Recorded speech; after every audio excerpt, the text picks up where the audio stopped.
Digital యుగంలో China తన సైన్యం కోసం కొత్త ప్రయోగాలు చేపట్టింది. ఈ క్రమంలో తోడేలు రోబోలను తయారు చేసింది. సైనికులు తోడేలు రోబోలతో కలిసి డ్రిల్ నిర్వహించారు. ఈ సమయంలో తోడేలు రోబోలు సాధారణ సైనికుల మాదిరిగానే ప్రతి సెకండ్కు ఒక బుల్లెట్ను కాల్చింది.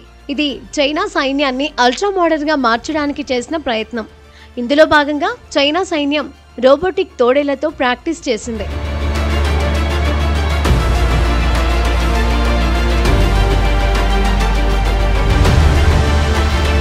తోడేలు రోబోలకు సంబంధించిన ఓ వీడియోను చైనా రిలీజ్ చేసింది. ఈ వీడియోలో సాధారణ సైనికుల మాదిరిగానే తోడేలు మెట్లు, పర్వతాలు ఎక్కడం గమనార్హం.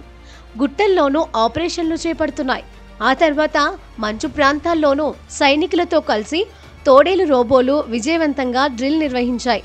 దీనికి సంబంధించిన వీడియో సోషల్ మీడియాలో వైరల్గా మారింది. తోడేలు లోపల QBZ-191 అసాల్ట్ రైఫిల్ను అమర్చారు. దాంతో అది సులభంగా కాల్పులు జరపగలదు. గ్లోబల్ టైమ్స్ ప్రకారం తోడేలు రోబో బరువు దాదాపు 70 కేజీలు.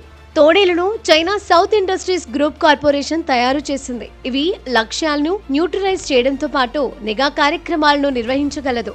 ఇవి పరికరాలను రవాణా చేయడంతో పాటు సహాయక కార్యకలాపాలు నిర్వహించగలదు. వోల్ఫ్ రోబోట్ సంక్లిష్ట భూభాగాల్లో మంచులోనూ పోరాడగలవని చైనా అధికార వర్గాలు చెబుతున్నాయి. అందువల్ల రానున్న రోజుల్లో యుద్ధాలను మార్చగల సత్తా వీటికి ఉందని తెలిపాయి. ఈ రోబోలు పట్టణ ప్రాంతాలు, ఎత్తైన పీఠభూములు, పర్వత ప్రాంతాలలో సైనిక సిబ్బంది పోరాట సామర్థ్యాలను పెంచుతాయని అభిప్రాయపడ్డారు. వైమానిక డ్రోన్ల కంటే వోల్ఫ్ రోబోట్ల మోహరింపు మరింత ప్రభావవంతంగా ఉంటుందని చైనా సైనిక నిపుణులు భావిస్తున్నారు.